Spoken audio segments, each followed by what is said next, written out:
Well, hello, everyone, and welcome to another fabulous episode of the Color of Money podcast. I am super excited because I have all of my co-hosts today. Everybody's here. Bo is here. Daniel's here. Uncle Emerick is here. And you are going to be so excited about this. We've been waiting on this all year. Friends, we have none other than Jeff Glover today as our guest speaker. Jeff Glover from the Glover Agency. You know him. If you're in real estate, you've definitely heard of him. You've used his conversations that he has in his Glover U training. But Jeff Glover is here to speak to us about real estate. If you don't know who he is, and I don't know how you don't know who he is, but if you don't know who he is a real estate professional. He started at the tender age of 19 and has sold over 30 houses his very first year. Right now, friends, he actually is still in production. Unbelievably, he is the number one real estate team in Michigan. He sells over 1,000 houses a year with his team. He's got all kinds of accolades, but you probably know him best from his premier coaching and speaking business, Glover U. He goes all over the United States. He's traveled to your town. You've probably been to one of his trainings, and he's here today to talk to us about how you can build a fantastic real estate business. Jeff, welcome. Hey, thanks for having me on. Tell us about yourself. I tried to do it some justice, but I'm sure there's a lot more to say. So, no, you hit pretty much the high points right out of high school. I got my real estate license and have been listing and selling real estate ever since. When I was younger, I had the opportunity to run a real estate brokerage. Actually, at the age of 20, a lady by the name of Kathy Schweitzer, they had 16 Coldwell Banker offices around Metro Detroit. She saw me as an up-and-comer. I walked into the office probably a little cockier than I should have been, thinking that I could run the place, and asked for a job running the place at 20 years old after just finishing, basically 18 months in the business. And she gave me a shot at running one of her offices. Now, later I found out that they were getting ready to close the office they gave me, so they really didn't have a lot to lose. But that's a story for another day. And that's really where I learned found my love and passion for training and coaching and developing agents. We became the number one office in the chain after just 2 years. And that actually led me to an opportunity to become the director of recruiting and training for all 16 of our offices. So I went from salesperson to manager to leader fairly quickly, and really fell in love with everything that has to do with running a real estate brokerage. I mean, thanks for being on with us today, Jeff. I mean, the things that you do for this industry and for these agents and for leadership. And I think one of the unique things that you offer is the fact that you are still in production. How do you run this big mega operation, coaching and training business, and still find time to actually still produce? I think the angle that you give is you're boots on the ground. You understand the conversations that are being had, which I think gives a better training experience for a lot of agents. Well, no doubt, having good people behind the scenes, which I'm sure has been echoed dozens, if not hundreds of times by every other guest you've ever had on the show, that certainly helps out a ton. I'm very dialed in to my schedule. For instance, everything I do is essentially in 15-minute increments. So things that normally people would schedule a half-hour meeting for or an hour meeting for, I only allow 15 minutes per meeting. So in a lot of cases, I'm able to accomplish, 2 to 4 times what the average person can accomplish in an hour because of how, close I am with my time and making sure that I'm very efficient for each hour. So that certainly helps. Question on that. In these 15-minute meetings, how do you ensure, I'm just thinking about this and imagining, there's got to be a formula or a prep that allows you to get to that key decision. Because I think so many of us find ourselves in these meetings that people aren't prepared for, where half the thing is information grid. So I'm assuming that there's something you do to ensure that those meetings are able to get to the point quickly. Well, 2 thoughts on that. Number one, with time, you gain wisdom. So you kind of know, how to respond in a short amount of time. But really the biggest thing is the prep work that takes place either the night before or the morning of. So, looking at what's happening at 2:45 today, at 6:45 in the morning, kind of helps me mentally prepare for each one of those. So that way, if there's one that I have to do more research on or get more answers on or give more thought to, that takes place before my day starts. So that way, when the day does start, I'm just kind of re-racking. Okay, yeah, I looked into that this morning. Here's what I found, or here's the thought I gave it, or the notes that I took, when I sit in silence by myself every morning, collecting my thoughts. I'm going to absolutely use that right away. I also imagine if you only have 15 minutes, people don't do all the fluff and the small talk. You get straight to the point. And I like how you scheduled your time for your day. It's for great. sure. And that doesn't mean that people mean less to you by any means. It just means you're really getting right to work. There's no fluff for a few minutes and then fluff at the end. You're getting right down to business. So, Jeff, as far as managing expectations, they already know that there's only 15 minutes? Yeah. Oh, yeah. Oh. Yeah. They know going into it. And a lot of times, people will ask for, hey, I need 30 minutes of Jeff's time, or I need an hour of Jeff's time. And they'll be met with, I'm sorry, he does his schedule in 15-minute increments. I can get you from, 1:15 to 1:30 if that's acceptable to you. And what does happen sometimes, Emerick, just because I don't want to be, I don't want to come across as condescending or a jerk. So what sometimes will happen is I'll meet with someone, let's just say one of my agents who's, thinking of leaving. And during that meeting, I'll say, okay, we're going to need a lot more than 15 minutes. So let me do this. Let me collect my thoughts. And you're going to hear from Kelly, my assistant. She'll get back with you to find us more time in the next 24 to 48 hours. So that will sometimes happen. But as you know, as you all know, people schedule time and you don't end up using it. And so then that becomes wasted time. Or if it's like a recruit or something like that, people no-show you. That's by the way, that's where I first learned how to do this back when I was recruiting for Kathy and Paul Schweitzer back when I was 21 years old. I recognized that 50% of the recruiting appointments I would set, the agents wouldn't show up. So what I started doing is I started setting 30-minute increments. So that way, my thought process was, if I had a no-show, I only lost 30 minutes of time, not an hour of time. And if I did, by chance, have both agents show up, well then, worst case scenario, one agent is waiting in the lobby for an extra 10 or 15 minutes while this 30-minute meeting is lasting 40 or 45. Well, speaking of jumping right in, I want to jump right into asking you some coaching questions of how you can help some of these agents. You've built, obviously, a really scalable business with systems and staff and structure. So for agents who might be newer or they're solo agents, how can they move from being that solo agent to an actual business owner? Maybe it won't be the enterprise that you've built, but are there specific key steps they should take to move from being an agent to a true business owner? Yeah. I think the biggest mistake that I see with agents who want to go from, say, salesperson to CEO, quote unquote, is they're not willing to give up their schedule or their email to someone else. And I think until you're willing, like a lot of agents, they'll hire their first assistant or they'll have a good transaction coordinator or a listing manager. But they're still the one kind of dictating what to do, when to do it, when the appointment's going to be. And so I think that for me, my biggest breakthrough on that, because for years, all I had was all I had was a listing manager and a closing coordinator. It didn't really click for me until I had someone who was actually coming into my office every morning and saying, here's what you're doing today. And oh, by the way, here's who you're calling. And here's what you're saying when you're calling them. And here's who has a challenge right now. And here's where you need to be at 2:00. Really, I think that is when somebody goes to the next level, when they actually let go of managing their schedule, managing their email, managing their calendar, and really letting somebody hold them accountable to what they're supposed to do day in, day out.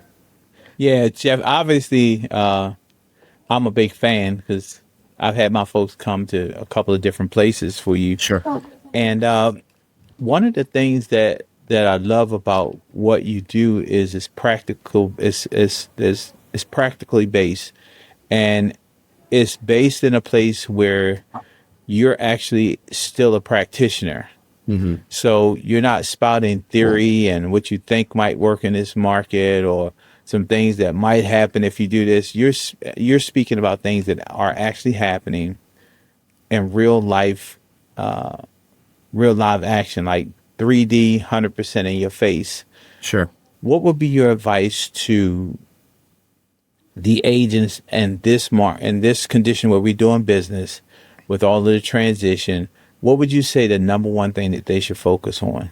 I would say the number one thing they should focus on is the discipline with their time, because Emerick, from there, everything else will fall into place. If they're disciplined with their time in the morning, then they don't have to worry about what's going to happen in the afternoon.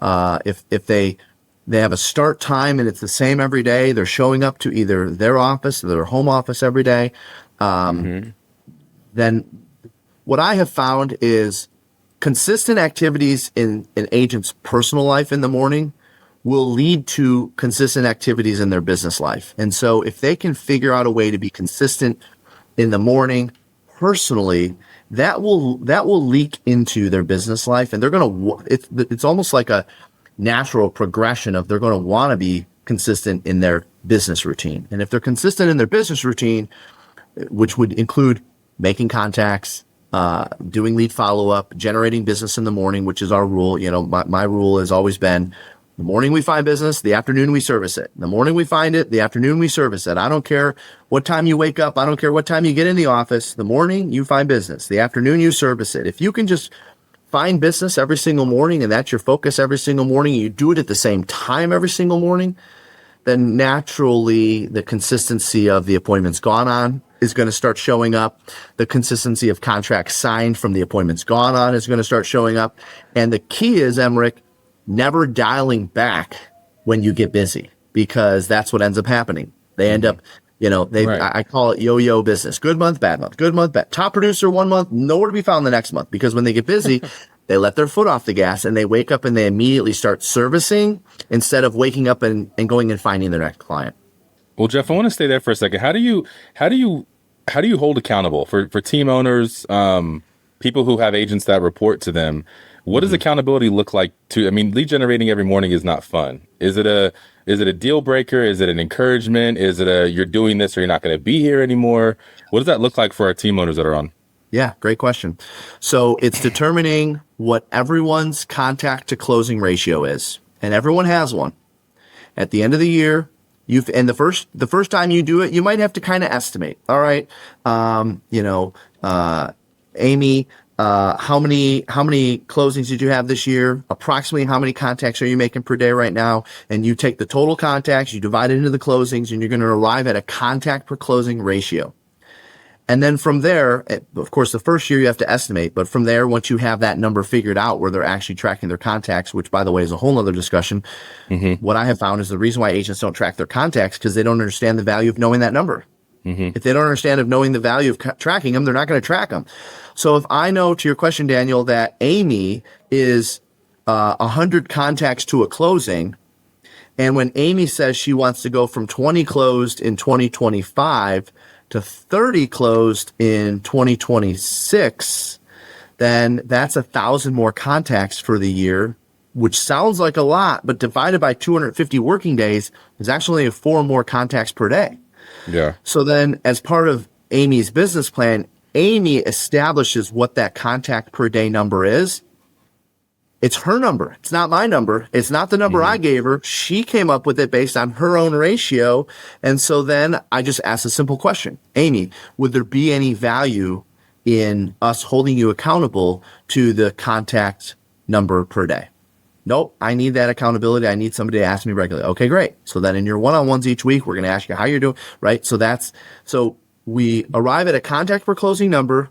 We're both aware what that number is. They commit to it. And once they commit to it, we just ask if they're open to accountability around it.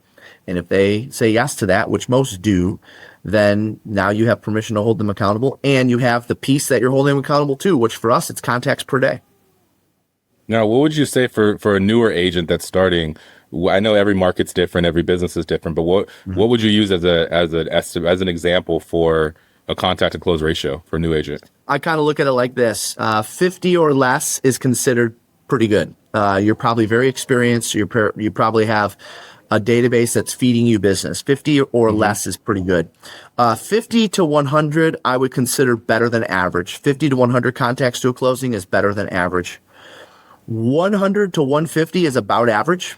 An average agent that is showing up and working every day is somewhere between 100 to 150 contacts to a closing. And 150 plus would be a newbie, and they're probably doing circle prospecting, calling their database for the first few times. They're probably more at like 150 contacts plus to a closing.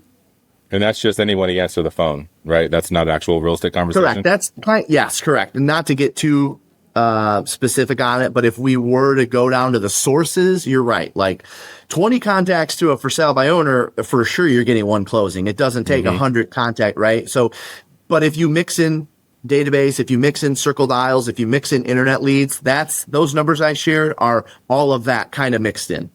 Gotcha. But yeah, if we were going to go down to the sources, yeah, it would be much lower if somebody decided to work a high rejection. Basically, the rule of thumb is the higher the rejection, the lower the amount of contacts you have to make to get to a closing. I think what I just heard you say, which is really interesting, is that the higher the rejection, the fewer contacts necessary to get a deal. Correct. And I just wanted to explore that a little bit because it's a little counterintuitive. Sometimes, folks will say, well, I'm doing the thing that feels better, is easier, and I think that's more efficient. So break that down for us a little bit. Yep. So the lower hanging fruit are almost always going to offer the most rejection because the lower hanging fruit are also the ones that are being contacted by more real estate agents. So for instance, just take a Zillow lead. A Zillow lead fills out a form that gets spit out to 10, 15, 20. We don't know how many agents receive that lead today. That lead is going to come with more rejection than somebody going through and calling their database, for instance, because the majority of the people in your database are not buying or selling right now. So they're not out there filling out any forms to receive contacts from a bunch of real estate agents. The sources that are the lower hanging fruit, or what I would consider bottom of funnel sources, are going to come with the most rejection. However, it's the least amount of contacts required to convert. Where if you were to take someone's database or a neighborhood, low rejection, a lot of contacts to get a lead or referral. Can you pull that back into the psychology? Because I think a lot of people start doing that type of activity, face rejection, and then say, well, this is too hard, or these are bad leads, or this is actually, in some ways, the highest rejection, if I hear you saying this, if I'm understanding this correctly, the highest rejection is the place where you actually have the most opportunity. And I think that applies not just to leads, but to a lot of life. Correct. The place where there's the highest rejection is the place where there's the most opportunity. I'm not in my office anymore, but one of the signs on the wall that would have been right behind me if I was on the other side of the table says, the more rejection I get, the more money I make. But Jeff, that's absolutely a mindset that you have. And I think all of these conversations start with having the right mindset. Being that you've worked with thousands of agents, we already talked about one of the habits people need to have is consistency. But are there other specific mindset shifts or habits that agents need to have for long-term success? I would say another one would be embrace the fact that you're a salesperson. Embrace the fact that you're in sales, and therefore understanding the skills of a strong salesperson and accepting the fact that you're a there's a lot of agents out there, Julia, I'm not, salesperson. That's sneaky. That's sleazy. That's not who I am. I'm a consultant, or I'm this. And so I just really embraced this idea of being a great salesperson. Yeah. And, it's funny, Jeff, because I had this saying, and people look at me crazy and said, your success in real estate is directly proportional to the number of people that you can convince. I didn't say convince, the number of people that you can trick into believing that you're the best person for the job. and nobody they don't like that. The reality is the word trick. Yeah. The word trick with, are you really the best person? There's always somebody better than you. Yep. You just don't want them to talk to that person because you're the only person that they're talking to right now. So I get what you're saying. And it goes back, it goes as long as the intention is there. All right. Right. We've got another ism that we talk about a lot at Glover U. The moment the commission check becomes more important than the customer, you've lost. And we believe that none of the sales skills, none of the dialogues, none of the conversations, none of that matter until you get right with that one. I feel like a lot of what you're saying, it's a simple process.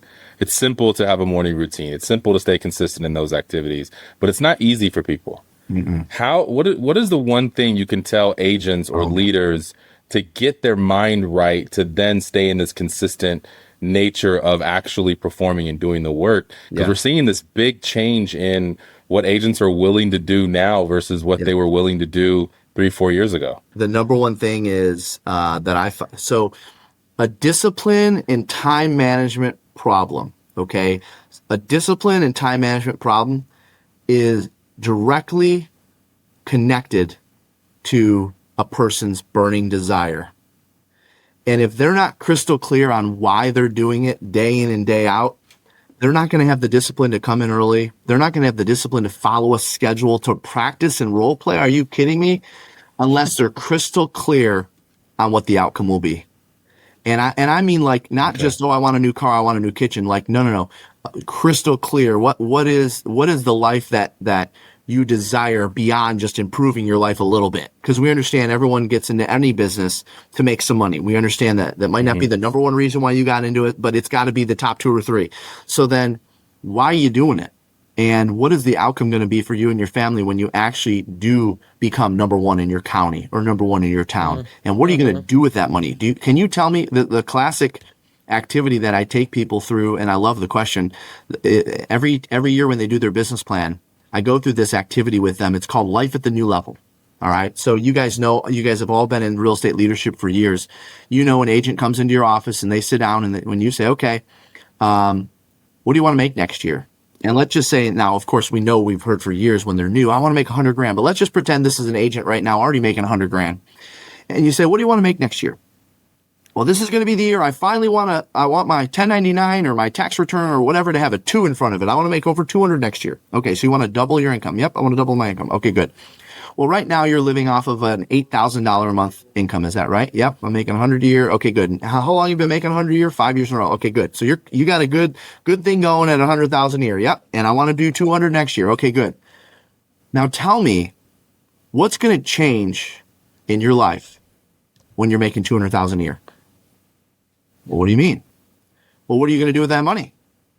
You're going to go from making $8,000 a month to $16,000 a month. You're going to be making an extra $8,000 a month. Where's it going to go? Well, I hadn't thought about it. Well, why hadn't you thought about it? Well, because I haven't had that kind of income yet, so I don't really know how to, that's the problem. If you can't tell me with specifics what you're going to do with every single dollar you earn above and beyond what you're currently earning, it ain't going to happen. You're not going to come in earlier.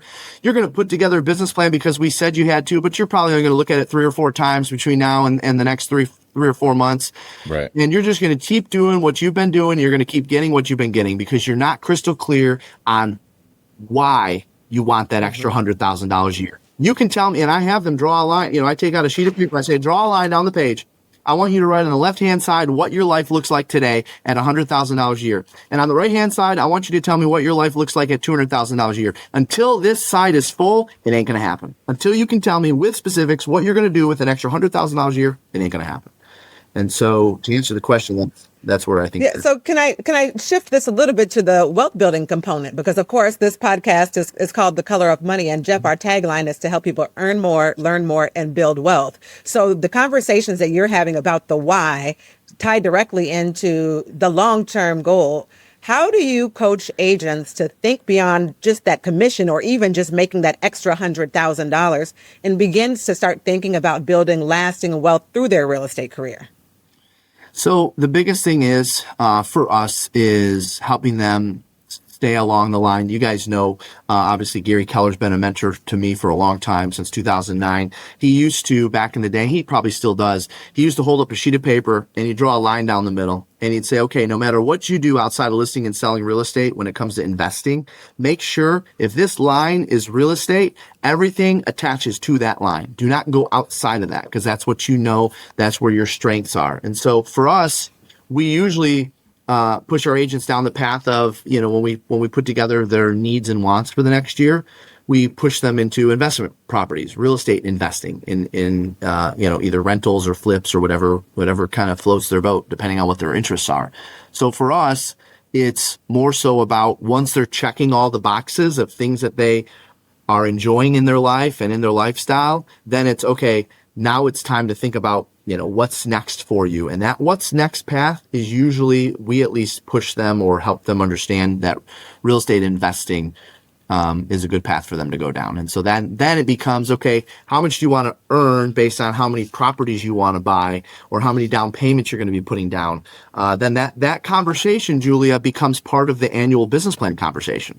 And then it's followed up with the bi-weekly one-on-ones. So personally, for you, how have you used real estate beyond just the sales to build your own wealth? Do you have investment strategies, or is there something you could recommend to agents that you personally do? So I've gone down a different path with that. I have, without question, invested in real estate, residential, commercial buildings, and, I have what I would just consider a healthy portfolio for myself there, but that's not really where the majority of my earnings have went.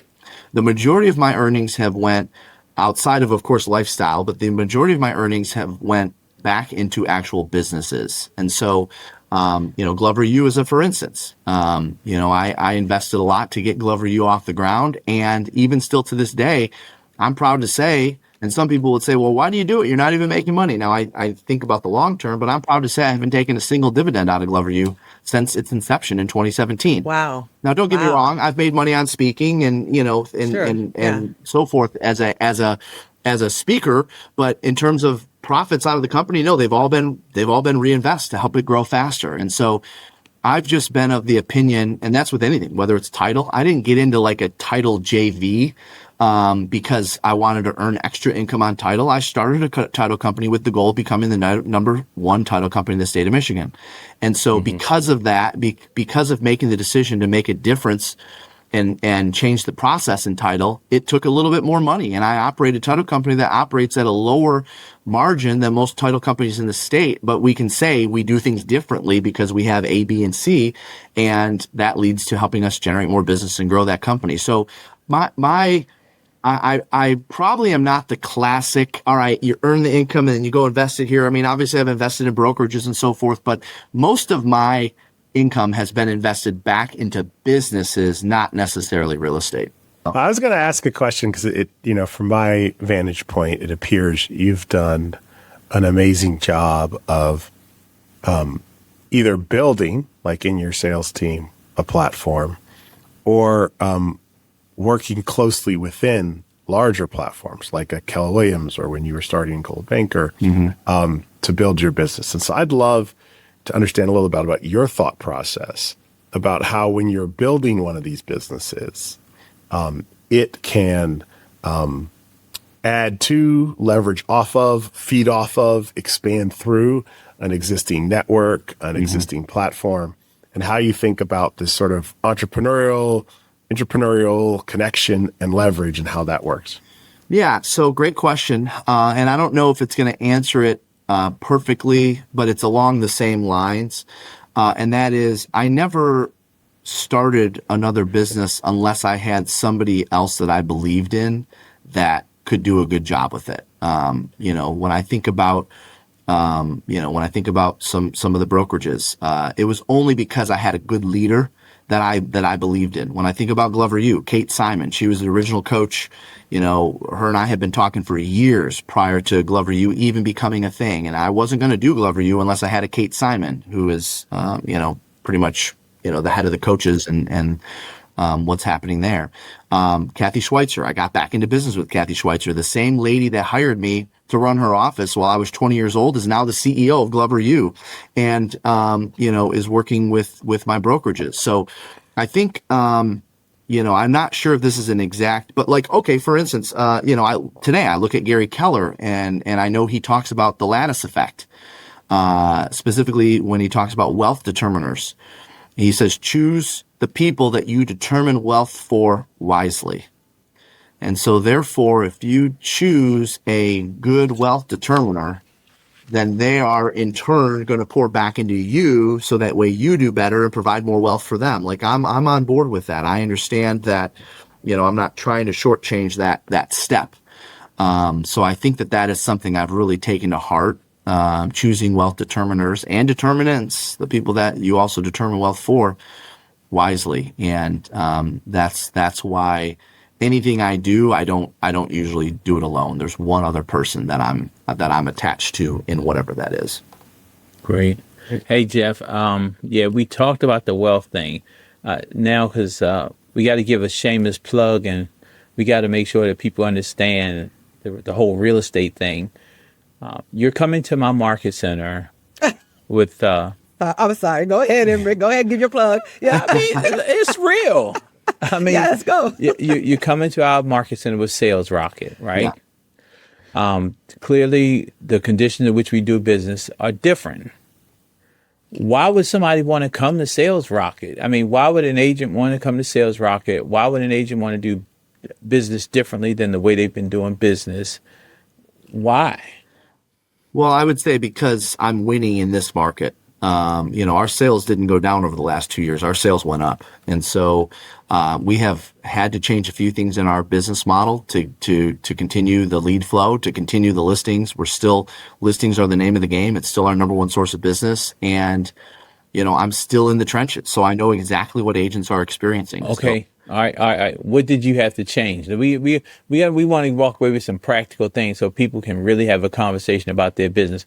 What did you have to change? Yeah. Well, number one, we had to recognize that social media is not like just a marketing tool. Social media really is your database.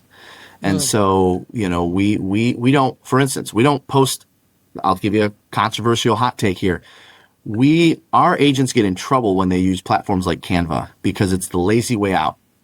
We make them take raw photos, raw videos, selfies with the clients on your way out on their front porch, telling a story about the property or how long they've lived there, or how much they've enjoyed about the property. So that way it gets more eyeballs and more attention, which causes more people to reach out. So, Emerick, we've had to embrace what we have at our fingertips today to continue being strong listing agents. And that means making contacts in different ways. Another example is, there's 7 ways to make contact today. There's 7 different ways that, in your case, Emerick, your agents are going to hear, and they're going to be able to master the 7 different ways we make contact today. You can't just send an email from a CRM and think that that's making contact.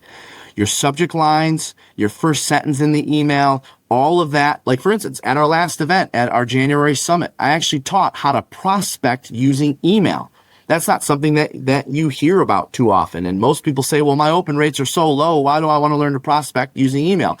Because your open rates are low because your subject lines are no good. And the pre-header, your email, which is the first line people see on the phone, you're not changing it. And here's what you need to change it to increase your open rate. So that sort of thing, Emerick. And so why should somebody come to Sales Rocket? Because now I want to pick you apart a little bit because I know we coming to the end and I know people want some juice. So I really want to give our listeners, our attendees some really good nuggets so they can plug into their business. So here's what I'm going to tell you. Some of the traditional techniques, for instance, door knocking. Do you know that more people are opening their door today for real estate agents than ever before? As long as it's been tracked. In the history of real estate, more people are opening their door. The most traditional technique ever is more effective today with AI, with social media, with technology, with everything that we have than it was 10 years ago. And so because people thrive human interaction. More people are home. More people feel safer because they've got a camera now than ever before. So even if I do open my door, something were to happen, it'd be videotaped. So people feel safer about opening their doors. And so we teach agents, for instance, where to stand on the porch to get them more likely to open the door. What is the first sentence out of your mouth? When you're walking up to the house, how do you actually physically walk up to the house? Because they're watching you from the second you get out of the car to the second you get to the door. It's all the little tiny details like that added up together that create a real strong salesperson today. That's great information. And I am shocked to hear that stat about door knocking. I had no idea. More effective today. It used to be 1 out of every 4 people would open their door. Right now, it's about 1 out of every 3. Some neighborhoods, it's 1 out of every 2 will open their door. Wow. Well, as Emerick mentioned, we are at the end of our time, and you've obviously been a wealth of knowledge, and people can find you in the show notes. We'll drop all the information about all the things you're doing. Yeah. But what is one thing that you would want this listening audience to take from this conversation from you? At the end of the day, recognize, appreciate, embrace the fact that whether you want to build wealth, whether you want a big real estate business, it all stems from how great your sales skills are. And for those of you leading teams, how strong your salespeople are as salespeople. And so don't turn up your nose at role play. Don't turn up your nose at something we teach called video play, where we teach agents how to practice video, just like we practice role playing and there's video play. Oh, that's good. Don't turn your nose up at any of that stuff, because that will be the difference between the best and the rest in the next few years. I have one last thought, which Jeff always makes me think about when I listen to him or I see what he's doing. And that is, it's so easy when we do something that we do a lot to kind of say, I know how to do this. And in life, this pursuit of mastery in a topic over time is so powerful. Mm-hmm. And so one of the things that I always think about when I think about Jeff, and I love about Jeff, is he took something that he learned at a very young age and then has spent the rest of his life trying to find ways to do it better, to teach it to other people, to take it to another level. So whatever you're doing today, whatever success you're having or not having, there's a reminder here that there's always another level to which you can take the things you do every single day. Yeah. It seemed like, okay, I figured out how to do an open house. No. There's a way to do an open house a whole nother level. Yeah. There's a way to walk to a door in a whole nother level. Yeah. There's a way to send an email in a whole nother level. There's a way to have a conversation in a whole nother level. For sure. And so thank you, Jeff, for always reminding us to keep that fire burning to take it to the next level. Yeah. Thanks for the opportunity. It's been an honor being with all of you guys. So thank you. Thanks for being here. And thank you all for tuning into another fabulous episode on the Color of Money podcast. We'll see you next week. This podcast is for general informational purposes only. The views, thoughts, and opinions of the guest represent those of the guest and not Keller Williams Realty LLC and its affiliates, and should not be construed as financial, economic, legal, tax, or other advice. This podcast is provided without any warranty or guarantee of its accuracy, completeness, timeliness, or results from using the information.